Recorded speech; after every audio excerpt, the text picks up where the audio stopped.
بتا دیا گیا نا کہ بھائی یہ لوگوں کے اندر، آپ اپنی کتاب سے بھلے نکال لیں نا، آپ ساری کتابوں کا ٹھیکہ تھوڑی لیا ہوا ہے، آپ ایک سے نکالیں گے کسی دوسرے نے اس کو چھاپ دینا ہے۔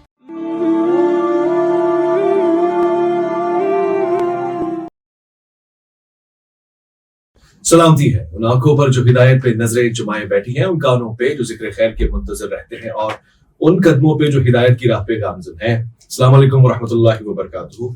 آپ دیکھ رہے ہیں مایا اور مولانا انتہائی حساس موضوع کے اوپر۔ خواتین و حضرات، آج کے اس پروگرام میں خصوصی شکر گزار ہوں، آپ نے توجہ فرمائی اور آپ اس طرف ہماری جو پروگرام کا عنوان ہے اس طرف رہنمائی فرمائیں گے۔ تشریف فرمائے مفتی عبدالقادر رضاوی صاحب، شکریہ، السلام علیکم ورحمۃ اللہ۔ وعلیکم السلام ورحمۃ اللہ وبرکاتہ۔ پروگرام میں تشریف فرمائے بہت ہی پیارے اور عالم اسلام میں ایک خوبصورت نمایاں چہرہ رکھنے والے علامہ امین شہیدی صاحب، السلام علیکم ورحمۃ اللہ۔ وعلیکم السلام۔ اور پروگرام میں تشریف فرمائے بہت ہی پیارے، لطیف اور ایک خوبصورت کردار کے مالک جناب مفتی وسیم بندگی صاحب، السلام علیکم ورحمۃ اللہ۔ وعلیکم السلام ورحمۃ اللہ وبرکاتہ۔ میں اختصار کے ساتھ بس یہ سوال پوچھوں گا اور تینوں علماء سے پوچھوں گا۔ میرا اہم ترین سوال ہے، اگر ایک تو یہ گستاخی کا مسئلہ کیا ہے؟ دیکھیے بہت ضروری ہے، کیونکہ آج میں یہ دیکھ رہا ہوں کہ آنے والے وقت میں ہر دوسرا شخص گستاخ ڈکلیئر ہو جائے گا۔ اب جو گستاخی کر رہا ہے وہ اس آڑ میں بچ جائے گا، جو نہیں کر رہا وہ ظاہر ہے کہیں نہ کہیں جل جائے گا۔ ابھی حالیہ واقعہ ہمارے سندھ میں پیش آیا، بھارت اس میں لوگوں کے مختلف جداگانہ موقف ہو سکتے ہیں، مگر سوال یہ ہے، یہ ذرا مجھے سمجھا دیں اصلاً گستاخ کون ہوگا، اور جس نے مسٹیک کر دی کچھ بولنے میں کہنے میں، وہ کس زمرے میں کھڑا ہوگا گستاخی کے، اور دونوں کے لیے رجوع کا کیا طریقہ کار ہے؟ دیکھیے، آپ کے اس سوال کا دو لفظوں میں جواب تو نہیں ہو سکتا، چونکہ یہ سوال بڑا عمیق ہے، گہرا ہے اور تفصیل طلب ہے۔ لیکن سب سے پہلے سوال یہ ہے کہ گستاخی کس کو کہتے ہیں؟ گستاخی کی پہلے تعریف ہونی چاہیے نا۔ جب تک گستاخی کی تعریف نہ ہو اس وقت تک گستاخ کا تعین ممکن نہیں ہے۔ اس کا نتیجہ کیا ہے؟ وہی جو اس وقت ہم دیکھ رہے ہیں، میرا گستاخ اور ہے، آپ کا گستاخ اور ہے، ان کا گستاخ اور ہے، ان کا گستاخ اور ہے۔ میرے میلانات کے خلاف جو بھی بات کرے گا وہ گستاخ ہے، اور میرے میل کے مطابق اور خواہش کے مطابق جو بات کرے گا وہ گستاخ نہیں ہے، چاہے وہ کچھ بھی بول جائے۔ تو اس لیے سب سے پہلے جس چیز کی ضرورت ہے وہ ہے گستاخی کی تعریف، اور اس کو قانونی طور پر بھی سامنے آنا چاہیے، ورنہ آپ کا ملک جنگل بن جائے گا۔ ٹھیک ہے، ایک شخص ایک روایت پڑھ رہا تھا، آپ اس کو پسند کریں یا نہ کریں، اس کے بخاری کی روایت پڑھنے پر لوگ اس کے سامنے جمع ہوئے اور جوتے مارے اور بڑا اس پر اعتراض کیا، تم نے توہین کیا۔ بھئی اگر آپ کے مزاج کے مطابق ہو تو توہین ہے، مطابق نہ ہو تو توہین نہ ہو، پھر جو ہے آپ کسی اصول کے تحت چل ہی نہیں سکتے۔ اس لیے ہم گستاخ کا تعین نہیں کر سکتے جب تک گستاخی کیا ہے، توہین کیا ہے، اس کا تعین نہ ہو، اور یہ تعین علماء کو بیٹھ کر کرنا چاہیے۔ اور اب تک علماء کو بیٹھ کر کرنا نہیں ہے نا۔ اگر علماء بیٹھ کر تعین کرتے تو پھر اس طرح کی فضا کیوں بنتی؟ اگر اسی چیز کا جواب آ جائے تو باقی آپ کے بعد والے مسائل سب کے سب حل ہو جاتے ہیں۔ ہاں، اگر کوئی شخص غلطی سے کوئی بات کر دیتا ہے، سبقت لسانی کی وجہ سے کوئی جملہ اس کے منہ سے نکل جاتا ہے، اور اس کو بعد میں متوجہ کیا جائے تو وہ فوراً کہتا ہے ہاں مجھ سے غلطی ہوئی ہے، تو یہ گستاخی نہیں ہے، غلطی ہے۔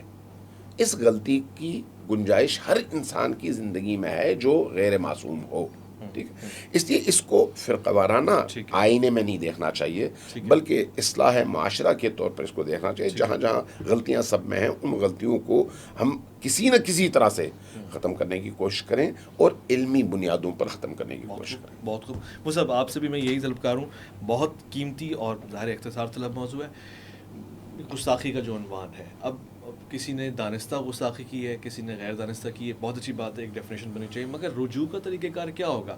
ایک انسان نہیں تھا، اس نے جملہ کہہ دیا، ایک انسان نے کہا بھی نہیں ہے، اس پہ لگ گیا، یا ایک انسان نے دانستہ کی ہے مگر وہ رجوع کرنا چاہتا ہے، کیا طریقہ کار ہے؟ جی، اچھا سوال کیا آپ نے۔ میں اپنی پہلی گفتگو میں یہ بتا چکا ہوں کہ جیسے یہ موجودہ ایشو چل رہا ہے، اس پر تقی عثمانی صاحب تمام علماء کو طلب کرتے اور بیٹھتے اور اس میں تعین کر لیتے۔ یہ جو آپ کا سوال ہم تینوں سے ہے، میں سمجھتا ہوں کہ یہ سوال ہونا نہیں چاہیے۔ ہمارے پاس اسلامی نظریاتی کونسل موجود ہے، تو حکومت وقت کو چاہیے کہ وہ چیزیں اسلامی نظریاتی کونسل میں لے جائے، وہاں تمام اکابرین بیٹھے ہوئے ہیں اور وہ اس پر بحث مباحثہ کریں۔ جس طرح کے قادیانیوں کو غیر مسلم قرار دینے کے لیے 3 مہینے تک کے سفر بھی ہوئے اور 72 سے زیادہ نشستیں ہوئی، ان کو غیر مسلم قرار دیا گیا نا، تو یہ تو حکومت وقت کا بنتا ہے، کیا کہتے ہیں، ذمہ داری بنتی ہے کہ وہ آئے اور اس معاملے میں آگے بڑھے. ایک بات. دوسری بات یہ ہے کہ میری گفتگو کے بعد امین شہیدی صاحب آداب کے ساتھ گزارش ہے کہ انہوں نے ایک بات تو یہ کہی کہ بکری کھا گئی. یہ آج میں ان کو کلیئر کر دینا چاہتا ہوں کہ مفتی احمد یار خان نعیمی رحمۃ اللہ تعالیٰ علیہ نے تفسیر نعیمی کے مقدمہ میں لکھا ہے، یہ جو کہا گیا ہے کہ شیعوں کے ہاں یہ مذہب ہے کہ 10 پارے بکری کھا گئی، مفتی صاحب نے لکھا ہے، نہ یہ کلینی نے لکھا ہے، نہ یہ صدوق نے لکھا ہے، نہ یہ مولانا باقر مجلسی نے لکھا ہے. آج کے بعد امین شہیدی صاحب کو چاہیے کہ جب یہ بات کریں تو کم سے کم یہ کہیں کہ اہل سنت و جماعت حنفی بریلوی مفتی احمد یار خان نعیمی رحمۃ اللہ تعالیٰ علیہ نے اس الزام کی شیعوں کی طرف سے تردید کی. انہوں نے دفاع کیا کہ یہ غلط ہے. یہ غلط ہے. اچھی بات ہے. اچھی بات ہے. ایک بات. دوسری بات انہوں نے یہ کہی کہ ورقہ بن نوفل نے تصدیق کی. میں سمجھتا ہوں کہ یہ بخاری شریف کی حدیث ہے، اس کے اندر انہوں نے کیا کہوں، میں اب کیا کہہ سکتا ہوں کہ شیطان ہے یا ابلیس ہے، یہ الفاظ بخاری شریف کی حدیث کے اندر نہیں ہے. بخاری شریف میں یہ ضرور ہے کہ حضرت ورقہ بن نوفل کے پاس لے کے گئیں اور چادر بھی پہنائی اور انہوں نے کہا کہ یہ اللہ کا آخری نبی ہے. انہوں نے بہت کم کر کے بیان کیا. اس میں یہ بات بھی ہے کہ کاش میں زندہ ہوتا جب آپ یہ اعلان نبوت کے عروج پہ ہوتے اور آپ کی قوم آپ کو نکال دیتی اور میں آپ کا دفاع کرتے. ان کو یہ پتہ ہونا چاہیے کہ ورقہ بن نوفل کے پاس لے جانے کا مقصد یہ تھا چونکہ وہ بنی اسرائیل سے تھے اور بنی اسرائیل والوں کا یہ مزاج بن چکا تھا کہ نبی جو بھی آئے گا وہ بنی اسحاق سے آئے گا.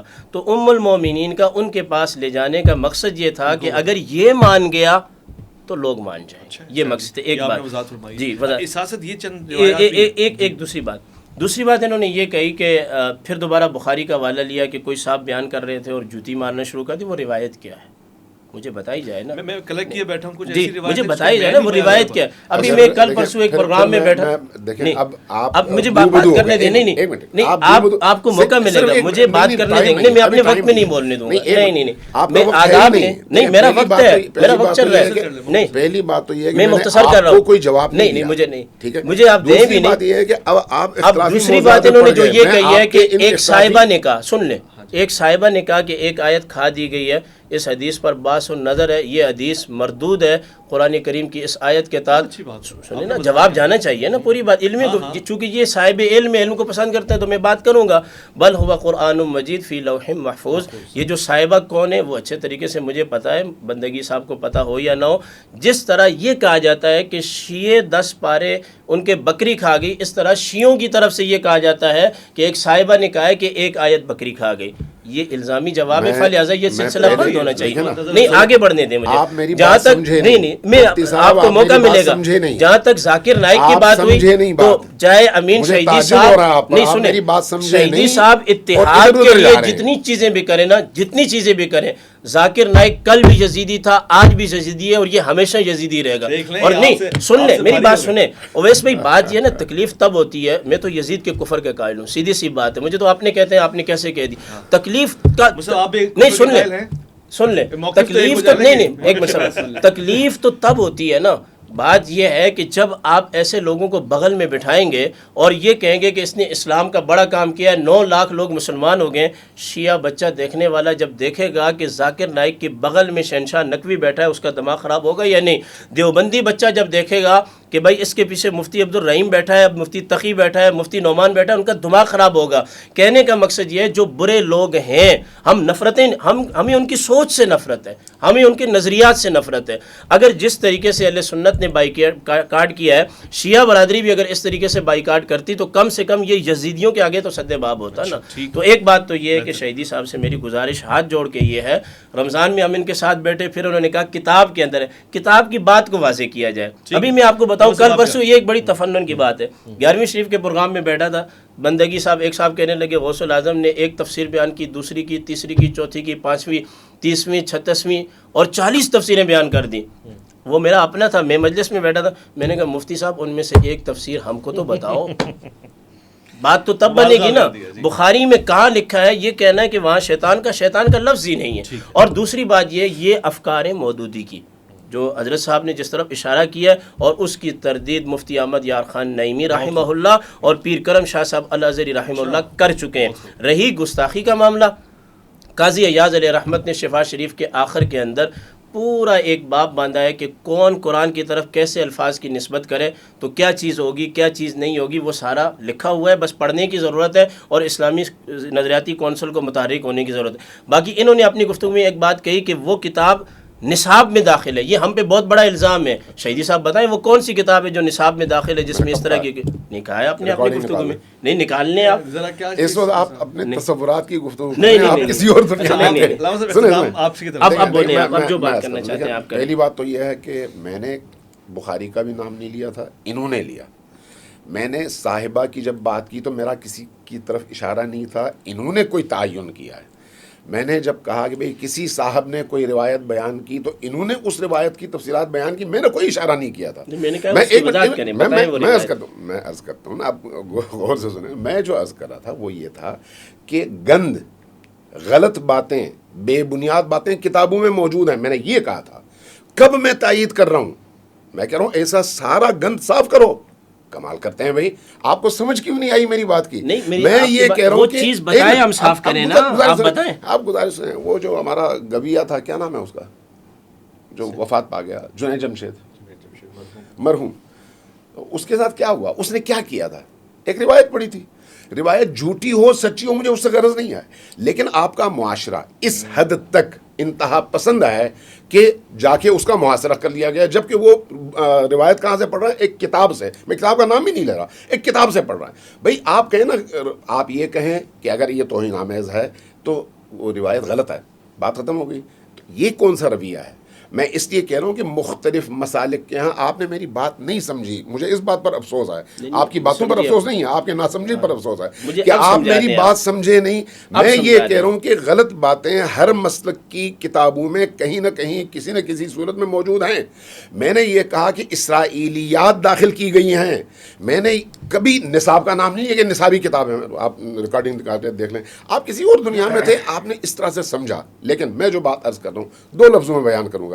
میں یہ کہہ رہا ہوں کہ غلط باتیں موجود ہیں، آپ اس کی نفی تب تک نہیں کر سکتے جب تک ان کتابوں میں موجود اس طرح کی چیزوں کی نشاندہی کر کے یہ نہ کہیں کہ یہ کمزور ہیں، ہم اس کے معتقد نہیں ہیں۔ مثلاً ایک چیز بتا دیں مجھے آپ، ہزاروں چیزیں، ہزاروں نہیں، ایک چیز ہے بخاری شریف میں تو حدیثیں 3000 ہیں، ایک چیز بتائیں آپ مجھے۔ میں ایک بطور سوال ایک چیز دیکھیں اب یہ کہہ رہے ہیں تمام مسالک کے اندر غلط چیزیں ہیں، دیکھیں یہ یہیں سے سلسلہ شروع ہو رہا ہے۔ میں ایک حدیث میں نے سنی، آپ اس میں میری تصحیح اب دیکھیں کہ کلینی نے جو حدیث ذکر کی ہے یزید والی اور امام زین العابدین والی، میں آپ کو کہہ رہا ہوں آپ گوگل پہ جائیں، ریسرچ کریں۔ حالیہ دنوں میں ریسرچ کیا ہے، قوم کے اندر باقاعدہ ایک اجلاس بیٹھا تھا کہ اصول کافی سے اس حدیث کو نکال دیا جائے، تو دوسرے لوگوں کی طرف سے دباؤ یہی آیا تھا اس کو رہنے دو، نکالنے سے پھر ہماری پوری اصول کافی جائے گی۔ کہنے کا مقصد افسانے تراشنے میں میرا خیال ہے کافی ماہر ہو گئے، نہیں ماہر نہیں کافی ماہر ہو گئے، نہ کریں، نہیں نہ کریں افسانے نہ تراشیں۔ نہیں افسانے نہیں تراشیں۔ اس 10 منٹ کے اندر میں نے افسانے آپ کی زبان مبارک سے 10 سنے ہیں۔ بکریوں والا 10 پاروں والا، آج میں نے ایسے ان کی طرف سے دفاع کیا ہے کہ ان کو تو خوش ہونا چاہیے۔ ارے بھائی میں یہ عرض کر رہا ہوں، دیکھیں سنیں، میں نے پہلے عرض کیا کہ اس طرح کی جتنی بھی روایات ہیں جو قرآن سے ٹکرائیں ان کو پھینکنا چاہیے، قدموں تلے رون دینا چاہیے، ان کی کوئی حیثیت نہیں۔ ارے بھائی میں کیا کہہ رہا ہوں آپ سے، اصول کافی میں نے کوئی استثناء کیا ہے؟ ٹھیک ہے، میں کہہ رہا ہوں جو چیز قرآن سے ٹکرائے، چاہے وہ مفتی صاحب کریں یا کوئی اور کرے، کوئی شیعہ کرے، کوئی سنی کرے، کوئی دیوبندی کرے، کوئی اہل حدیث کرے، جو قرآن کی روح سے ٹکرائے اس کی کوئی حیثیت نہیں ہے۔ اس لیے یہ ہمارے اصول میں سے ہے، اصول میں سے کہ اگر حتیٰ امیر المومنین کے حوالے سے، امام صادق کے حوالے سے، کسی اور امام کے حوالے سے کوئی روایت ایسی کسی نے نقل کر دی جو قرآن کے اصول سے ٹکرائے، قرآنی آیات سے ٹکرائے، یہ حکم ہے کہ اس کو دیوار سے دے مارو، اس کی کوئی حیثیت نہیں ہے۔ بات ختم ہوئی۔ کون آپ پھر مسلکی اس گٹر میں پھنسے ہیں؟ کون کہہ رہا ہے کہ کہہ رہا ہوں کہ امین شہیدی صاحب جرائے حدیث کا علم ہمارے ہاں موجود ہے، جو حدیث غلط ہے اس کو علماء نے غلط کہہ دیا ہے،